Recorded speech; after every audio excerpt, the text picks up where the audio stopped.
IGP સાહેબ Rajkot range અને police અધિક્ષક શ્રી સાહેબ રાજકોટ ગ્રામ્યના નિર્દેશ મુજબ આજરોજ ઉપલેટા પોલીસ સ્ટેશન દ્વારા એક સાયબર ડાયરોના આયોજન કરવામાં આવ્યા,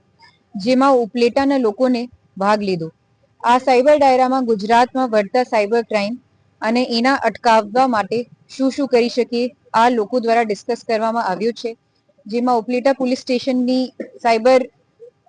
ક્રાઇમ્સના વિરુદ્ધ જે કાર્યવાહી છે એની પણ ડિસ્કસ કરવામાં આવી છે અને લોકોમાં આ અવેરનેસ ફેલાવવામાં આવી છે કે કોઈ પણ ઇન્સાન સાયબર ક્રાઇમનો ભોગ બની શકે છે અને એમાં એવું કોઈ દોષ નહીં થાય અને એવું કોઈ બનાવ કોઈના સાથે બનીએ તો આ જે ભારત સરકારની સાયબર હેલ્પલાઇન છે 1930 એટલે કે 1930 એમાં તરત જ કોલ કરી શકીએ છીએ અને તરત જ આ ઉપલેટા પોલીસ સ્ટેશનને જાણ કરી શકીએ છીએ અને એના જે સાયબર ફ્રોડના લોકો ભોગ બને છે એ પોલીસના જાણ કરવાથી એને લગભગ જેટલું પણ થઈ શકે એટલું 1930માંથી ઓનલાઈન પૈસા રિફંડ મળીએ છે અને જે અપરાધી છે